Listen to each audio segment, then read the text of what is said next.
राज्यातील व आपल्या भागातील नवनवीन घडामोडी पाहण्यासाठी लोकशाही महाराष्ट्र न्यूज चॅनलला सबस्क्राईब करा, लाईक करा, शेअर करा आणि कमेंट करा. सुरू होत असतं आणि 1 ऑगस्ट 31 जुलै हे महसूल मर्यादा असते. ज्या दिवशी महसूल वर्ष सुरू होतं तो आपण 1 ऑगस्ट महसूल दिन साजरा करतो आणि त्यानिमित्त राज्य शासन दरवर्षी वेगळे उपक्रम होते. यावर्षी राज्य शासनानं महसूल सप्ताह हा राबवलेला आहे आणि 7 दिवस वेगळे उपक्रम राबवले. पहिल्या दिवशी सेवानिवृत्त कर्मचारी किंवा गेल्या वर्षी ज्यांनी चांगलं काम केलेलं आहे अशा कर्मचाऱ्यांचा सत्कार समारंभ आम्ही आमदार साहेबांच्या हस्ते 4 तारखेला पार पडलेला आहे. दुसरं जे अतिक्रमित पट्टेधारक आहेत ज्यांना घरकुलसाठी जागा हव्या आहेत असे 67 पट्टे आम्ही दिले. त्यापैकी प्राथमिक स्वरूपात 3 गावातील 17 पट्टेधारकांना पट्ट्याचं वाटप माननीय आमदार साहेब यांच्या हस्ते केलेलं आहे. आता सगळ्या सांगोला तालुक्यात बागायत क्षेत्र वाढत आहे आणि त्यामुळे जुन्या काळात मोकळं क्षेत्र पडीत क्षेत्र असल्यामुळे कुठले रस्ते होते, बरं आता बागायचं क्षेत्र होईल तसं रस्त्याच्या अडचणी खूप वाढलेल्या आहेत आणि शिवरस्ते खुले करणे, पांढरे रस्ते खुले करणे, त्याचबरोबर कायदेशीर तरतुदीनुसार रस्ते खुले करणे हे मोहीम आम्ही हाती घेतलेली आहे. आणि जे आम्हाला टास्क दिलं त्यापैकी 22 रस्ते जे खुले केले त्याच्या दुतर्फा वृक्ष लागवड जवळजवळ 300 झाडाची. इथंच आम्ही थांबणार नाही तर शिवरस्ते जेवढे खुले झाले, जे रस्ते कायदेशीर तरतुदीनुसार खुले केले आणि जे पांढरे रस्त्याच्या दोन्ही बाजूंना वृक्ष लावणं, त्या तरतुदीनुसार खुले झालेल्या रस्त्यांची सातबारावर नोंद घेणं आणि हे रस्ते कायमस्वरूपी कसे लोकांना उपलब्धतेसाठी रस्त्याचं मजबूत या 3 टप्प्यावर आम्ही काम करणार आहे. 2 महिन्यात जेवढे रस्ते खुले केले किंवा शिवरस्ते जे खुले आहेत ते लोकांचा सहभाग घेऊन जास्तीत जास्त वृक्ष लागवड पूर्ण करण्याचा सुदैवानं 3 तारखेला झाडे लावली आणि कालपासून चांगला पाऊसही पडलेला आहे.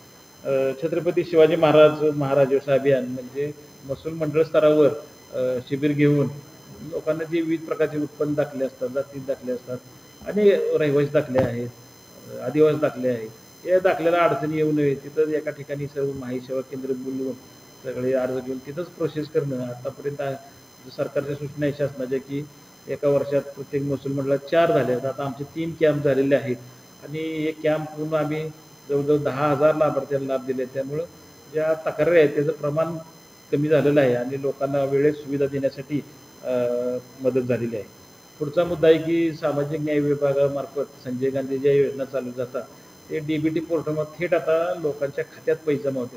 खात्यात पैसे जमा होताना काही बँकेचे प्रॉब्लेम किंवा आधार कार्डचे प्रॉब्लेम आहे. असे एक 300-350 लाभार्थी आमचे 10,000 शिल्लक आहे. त्यांच्या घरोघरी भेट घेऊन त्यांचे आधार कार्ड अपडेट करून घेणं किंवा बँकेत त्यांचं खातं नसेल तर नवीन खातं उघडून घेणं, बँकेचं खात्याला आधार अटॅच करणं या गोष्टी. याबरोबरच आता घरोघर लोक चाललेत तर अजून 2 उपक्रम आम्ही याच्याकडे घेतले की ॲग्रिस्टॅग योजनेतून शेतकऱ्यांचा फार्मर ID काढणं आणि 1 ऑगस्टपासून जी पीक पाहणी सुरू झालेली आहे ती पीक पाहणी शेतकरी स्तरावर 14 सप्टेंबरपर्यंत आहे. तर शेतकऱ्यांना प्रोत्साहित करून मोठ्या प्रमाणावर पिकांची नोंदणी करणं जेणेकरून त्यांना खरेदी विक्री किंवा भविष्यात कुठल्याही योजनांना कुठलाही अडथळा येणार नाही. आणि चौथं सगळ्यात शेवटच्या दिवशी जे शासनानं महत्त्वपूर्ण उद्दिष्ट ठेवलेलं आहे की मॅन्युफॅक्चर्ड सँड म्हणजे दगडापासून वाळू तयार करण्यासाठी एका तालुक्यात किमान 50 उद्योजक तयार झाले पाहिजेत. त्यासाठी जे इन्फ्रास्ट्रक्चर लागते म्हणजे शासकीय किंवा खाजगी जे दगडाचे गट आहे त्याचा शोध घेऊन त्याची यादी प्रसिद्ध करणं जेणेकरून जे उद्योजक तयार होतील त्यांना आपल्या सोयीनं व्यवसाय उभा करण्यासाठी मदत करण्याची जे शासनात धोरण आहे अशा 7 टप्प्यावर आम्ही काम करत आहोत आणि केलेलं आहे. इतकंच न थांबता जे शासनाचं कल्याणकारी राज्य ही संकल्पना की कमीत कमी लोकांना चक्रांना मारता घरपोच सेवा आणि कमीत कमी वेळेत त्यांचं काम कसं होईल या बाबीकडं आम्ही महसूल प्रशासन म्हणून लक्ष देतो.